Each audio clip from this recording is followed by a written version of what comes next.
Hello, welcome to episode 203 of Daryl Show Your Work.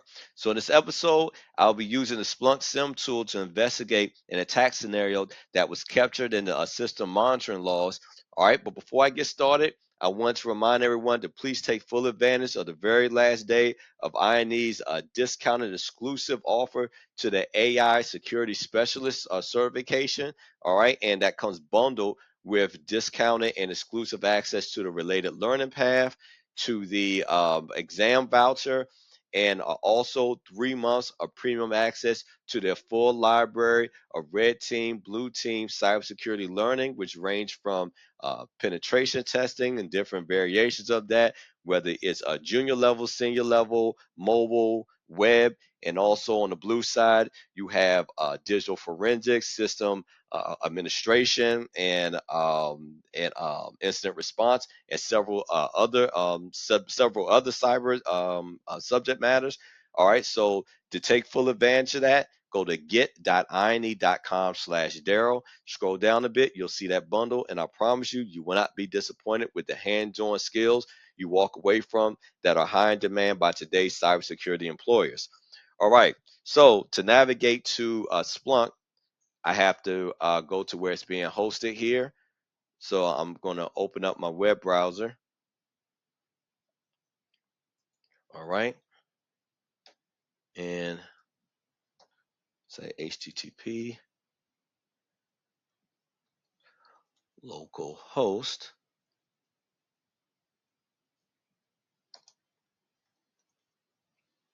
8000 US app search. And then let's say search again.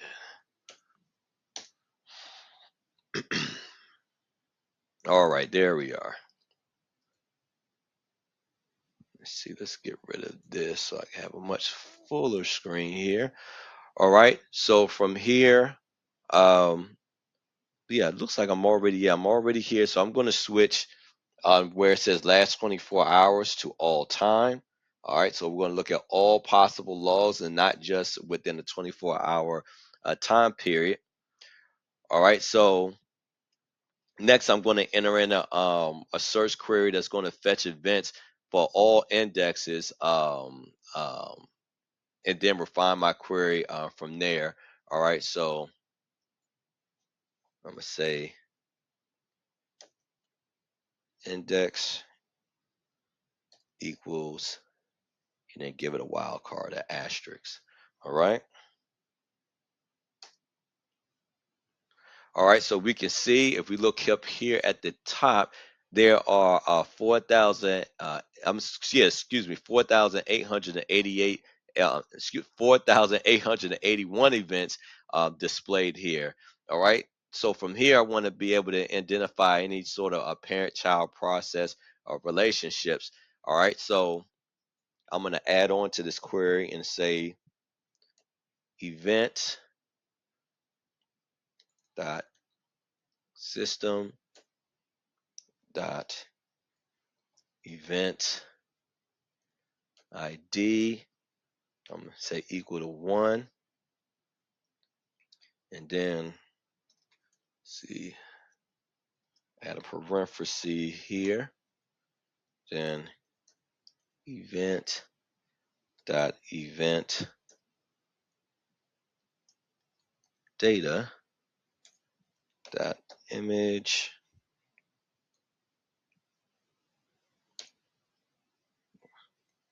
And close my quotes there. Well, I'm sorry. No, opening my quotes, and then PowerShell. All right, .exe.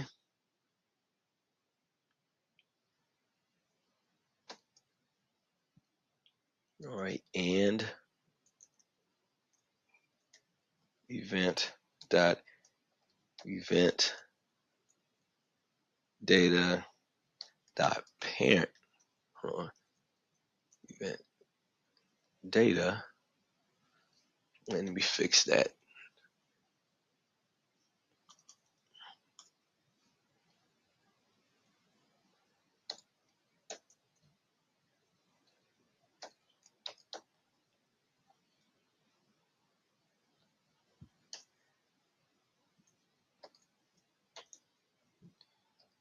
Command.exe. All right. So again, this is going to detect instances where command.exe may have spawned a PowerShell. All right, because again, that's the use of PowerShell is is an indicator of a living off the land attack. So I want to be able to see if there's been any instances where somebody may have initiated PowerShell by using cmd. So let me just check my syntax here. All right, and you know what? I see an error here. Okay.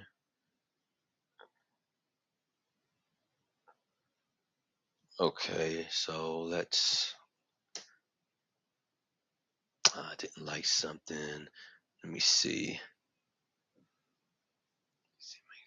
Event.System.EventID equals 1. Event.Data.Image. And then powershell.exe and Event.EventData.ParentImage. Yeah, let's see. All right, when in doubt, let's just see if we could paste it in there with what I already got written down. Give me a moment here.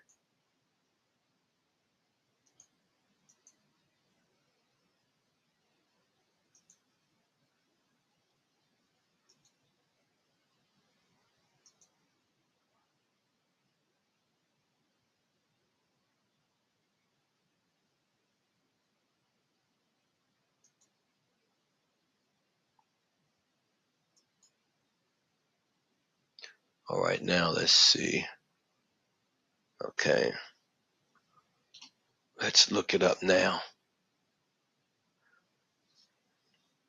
All right, so that looks like that worked. All right, so I can see this single event down here. All right, so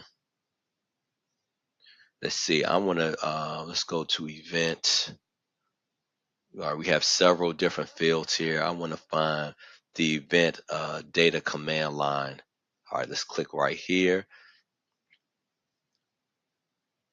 All right, so right here at the top where we can see this dash E. I know there's a lot. All right, so we can see the dash E. All right, so that stands for the dash encoded command parameter.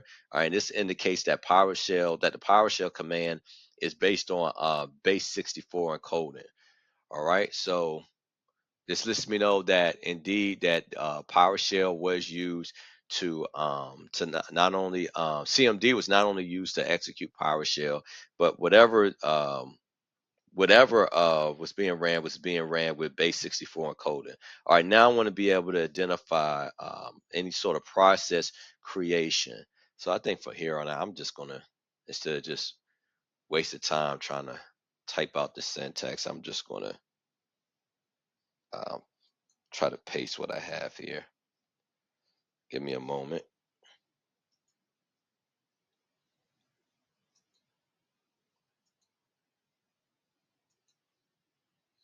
All right. So again, what this is going to do, this is going to try to find the PowerShell creation in the event logs. All right. So and according to this process ID, this process ID of, let me see, just to see if I can. So I'm basically narrowing it down to the process ID. I was trying to find that process ID for us, but it's going to be according to process ID 2372.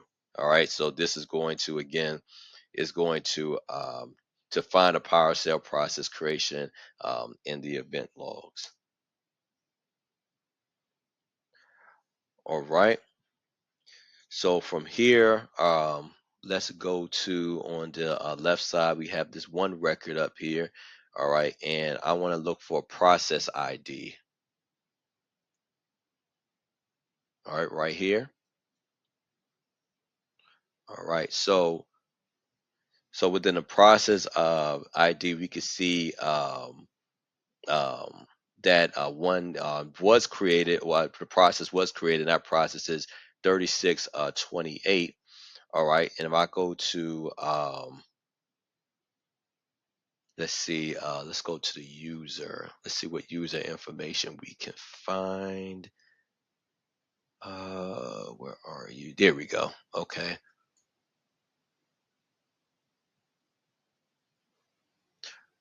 All right, so it looks like the user that this process creation was associated with is a user called Vagrant.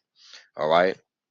From here, all right, now I want to see if I could find any sort of gzip compression using PowerShell. So the reason that I'm specifically looking for this particular event detail, because this would also indicate some sort of exfiltration attempt. So oftentimes what attackers would do, they will take large amounts of information and compress them down into a compressed format such as gzip, and exfiltrate a large amount of information into like a compressed file format.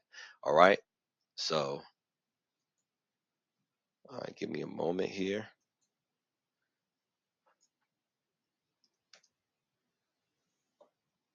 I'm trying to find the next query here.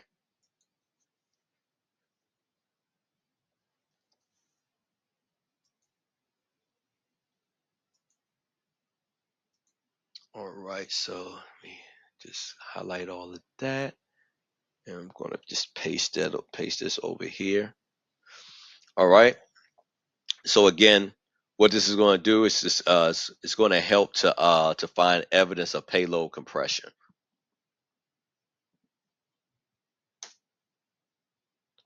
And I did not mean to do that.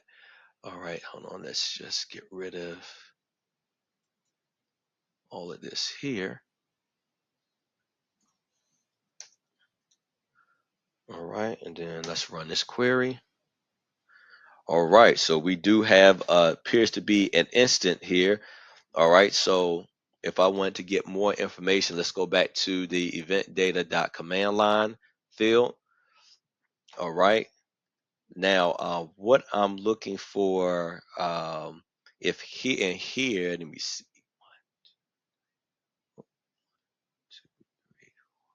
All right, so right here on the fifth line, all right. So if we look here, we can see a reference to gzip, specifically system IO compression. All right, so again, that's our indicator that again that somebody did try to compress um, some sort of something, and I don't whether it was to exfiltrate it, not sure what, but they used PowerShell to conduct this activity as well. All right, now from here, I want to be able to identify any network connection. So this is how I will further be able to find if exfiltration attempts. So meaning that there could have been some external share that the person could have tried to exfiltrate this compressed file to. All right, so let's see if we can find any external network connections. All right, so let's highlight this.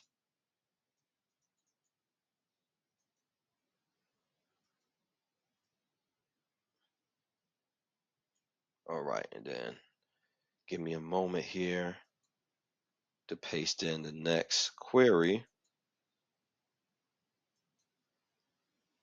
All right. So so again, what this is make sure that's what I want. Let me see. Okay, yeah. So what this is going to do, it's going to find connections to remote servers that can be used for either command and control, also data exfiltration, or even lateral movement. All right. So that's I don't know why that keeps doing that every time I press enter, but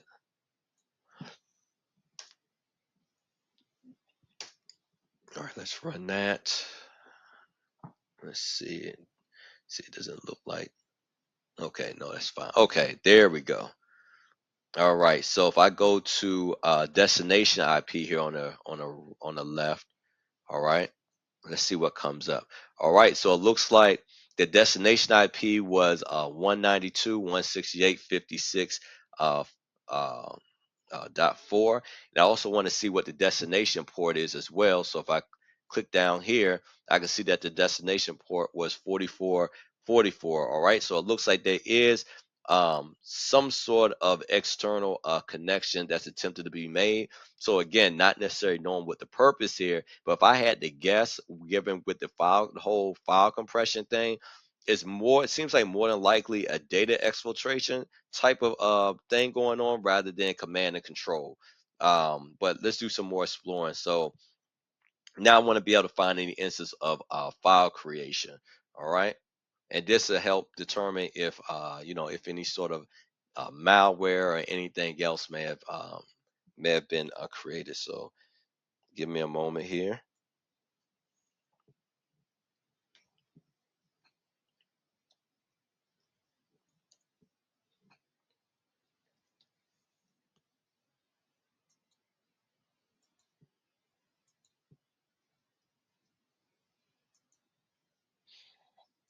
All right, and then let's paste this in. All right, let's make sure I click here first. That's probably why it's doubling up every time. All right, so just checking the syntax here. Again, so what this is going to do, it's going to help to find any suspicious files that don't belong in the normal Windows directory structure or at least has an unusual naming convention.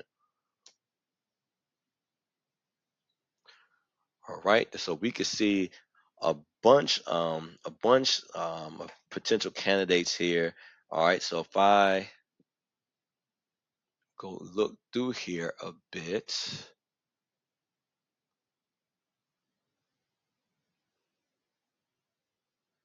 all right, let's see. Just looking for anything that may look out of the ordinary.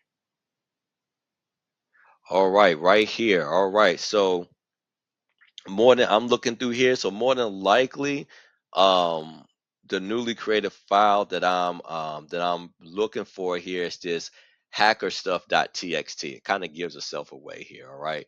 So this something like this, I mean, of course, in reality, it wouldn't be something that's obvious, but this is just an example of how you can use a query within Splunk to be able to find something out of the ordinary hidden in a directory that perhaps shouldn't be there. All right, and then next, lastly, I want to be able to identify any sort of image load. All right, so let's highlight this, and I'm just going to copy over this.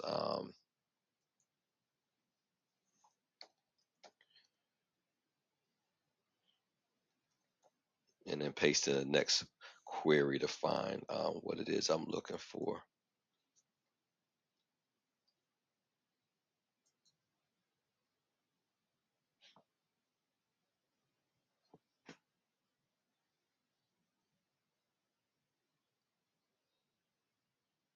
I'm not sure what's going on here.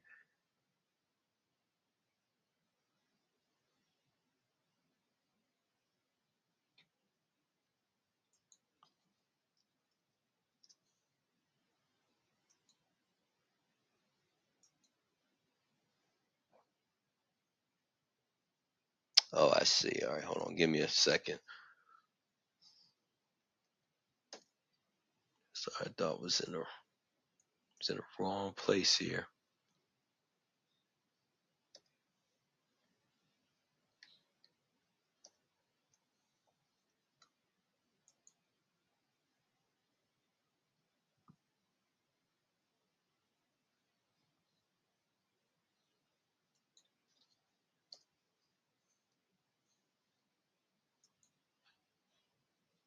All right. All right. Now let's paste over this. All right. All right, so what this last query is going to do is going to find any sort of DDLs or modules loaded by PowerShell that could be suspicious or unexpected. All right, so it looks like it found a few. So if I go over here to the left, and let's say I want to go to the image loaded field, we have a bunch. All right, and these are all the DDLs loaded by PowerShell exe. So it is quite a few. All right, so um, again, this is I mean this can be an indicator of a malicious activity as well of all these different DDL files that's been loaded within just this short um, period of time. All right, so that's pretty that brings me to the end of my video, and this is just how we can use PowerShell to be, excuse me, not PowerShell, but use Splunk to be able to narrow down any sort of suspicious or malicious activity within a captured by the system monitoring logs. All right, so we were able to see the total amount of events captured and then identify a parent-child relationship between CMD and PowerShell, and then be able to see was any process created using the PowerShell.exe, which we saw that it did with that process ID of 3628 by the user Vagrant, and from there we were able to deduce that that some file compression activity was done using PowerShell as well, and along with picking up some some connections with an outside IP address and port. All right, so all of that can be indicative of exfiltration attempts, and then identifying some file creation, which we found with the hacker stuff .txt file, along with any sort of image load events, which we found like a whole bunch of different DDL files being loaded by the PowerShell exe. So please like, share, subscribe. Most importantly, show your work. And until next time, take care of yourself and God bless. And again, last day for that for the INES exclusive discounted offer or the AI security special certification and 3 months of premium access to their digital library of training with red team, blue team, cybersecurity skills. Please take full advantage of that. And until next time, take care of yourself.